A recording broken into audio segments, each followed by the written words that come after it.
دنیا کا طاقتور ترین صدر کون؟ ٹرمپ کی واپسی یا کیملا ہیرس کی باری؟ دنیا بھر کی نظریں امریکہ پر، وائٹ ہاؤس کے نئے مہمان کے لیے ووٹنگ جاری۔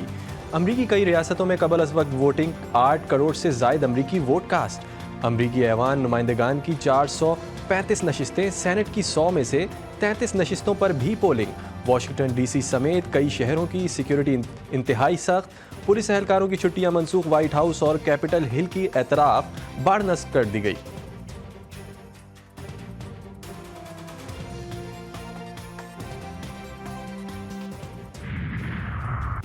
امریکی صدارتی انتخاب، کچھ کاؤنٹیز میں تاخیر کی وجہ سے ووٹنگ کا ٹائم بڑھا دیا گیا۔ پولنگ اسٹیشنز کے دیر سے کھلنے کی شکایات موصول۔ لوزرن کاؤنٹی پنسلوینیا میں ووٹنگ میں 90 منٹ کی توسیع۔ لافلن بورو میں پولنگ کے مقام پر ووٹنگ اب مقامی وقت کے مطابق 9:30 بجے ختم ہوگی۔ امریکہ میں بڑے پیمانے پر فسادات کا خدشہ، ڈونلڈ ٹرمپ کے حامیوں کی جانب سے نتائج تسلیم نہ کیے جانے پر جلاؤ گھراؤ ہوگا۔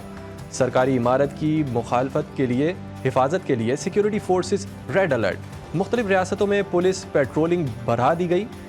ریپبلکن کے ساتھ ڈیموکریٹس سے بھی پرامن رہنے کی کوئی توقع نہیں۔ کیملا ہیرس کے حامیوں کی جانب سے بھی احتجاج کا خدشہ۔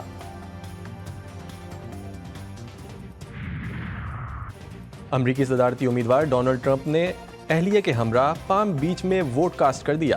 گفتگو کرتے ہوئے کہا کہ آج الیکشن کا دن امریکی تاریخ کا سب سے اہم دن ہوگا۔ ووٹرز پرجوش ہیں، لوگ امریکہ کو دوبارہ عظیم بنانا چاہتے ہیں۔ امریکی عوام سے اپیل کرتے ہوئے بولے، آپ اپنا ووٹ ڈالیں، چاہے جتنا بھی وقت لگے۔ قطار میں کھڑے رہیں، ووٹ گننے کے لیے 2 سے 3 دن لگنے کی کوئی وجہ نہیں ہے۔ جو بھی ہمارے ملک میں قانونی طور پر آنا چاہتا ہے آ سکتا ہے۔ میں صرف غیر قانونی تارکین وطن کے خلاف ہوں۔ لوگوں سے کہتا ہوں بہتر مستقبل کے لیے اپنا ووٹ کاسٹ کریں۔ امریکی صدارتی انتخاب کا دنگل، سوشل میڈیا پر بھی جنگ جاری۔ پاکستان کی تاریخ میں پہلی مرتبہ امریکی انتخابات میں عوام کی دلچسپی۔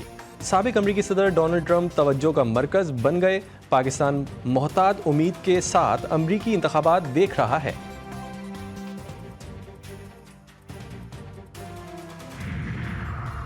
کون بنے گا امریکہ کا نیا صدر؟ کون سی ریاست کرے گی امریکی صدر کا فیصلہ؟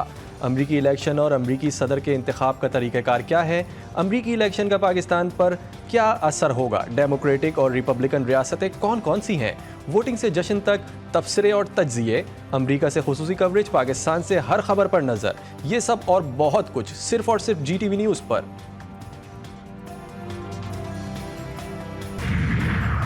اسرائیلی وزیر اعظم کرپشن کے بعد ایک اور اسکینڈل کی زد میں۔ نیتن یاہو کے مشیروں کی پر خفیہ دستاویزات کو لیک کرنے کا الزام، میڈیا مشیر ایلی فیلڈسٹن سمیت متعدد افراد گرفتار۔ تحقیقات شروع، لیکس میں مرکزی کردار ایلی فیلڈسٹن اسرائیلی فوج سے ریٹائرڈ ہے۔ سیکیورٹی ذرائع کا کہنا ہے کہ ان لیکس میں کسی ناجائز ریاست میں حکومت کو لینے کے دینے پڑ گئے۔ اسرائیلی وزیر دفاع یوب گولنیٹ کی برطرفی کے بعد اپوزیشن جماعت کی احتجاج کی کال۔ کارٹس کو نیا وزیر دفاع مقرر کرنے پر تل ابیب کی سڑکوں پر پرتشدد مظاہرے، ہزاروں افراد سڑکوں پر۔ اسرائیلیوں نے وزیر اعظم کو پاگل شخص قرار دے دیا۔ لبنان میں اسرائیلی فوج کے انسانیت سوز مظالم، خیام دیر الزہرانی اور طائر سمیت کئی علاقوں پر زمینی اور فضائی حملے۔ 24 گھنٹوں میں مزید 16 افراد شہید، 90 سے زائد زخمی۔ اسرائیلی ڈرون حملے میں ایک مسجد بھی تباہ۔ شہداء کی مجموعی تعداد 3000 سے تجاوز کر گئی۔ 13,000 سے زائد افراد زخمی۔ مسلسل جنگ اور حملوں کے باعث 12 لاکھ سے زائد لبنانی بے گھر۔ روزانہ کی بنیاد پر 600 سے زائد شہریوں کی نقل مکانی۔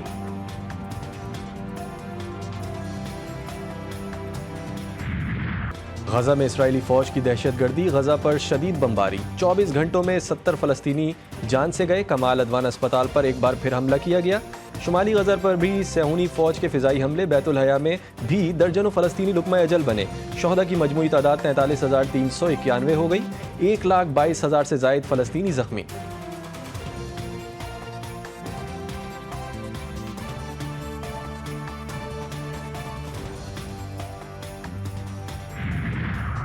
شہباز شریف سے ایرانی وزیر خارجہ عباس عراقچی کی ملاقات۔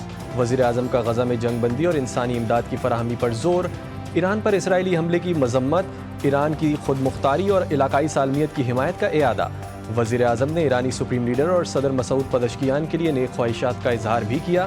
پاک ایران برادرانہ تعلقات مزید مستحکم کرنے کے عزم کا اعادہ۔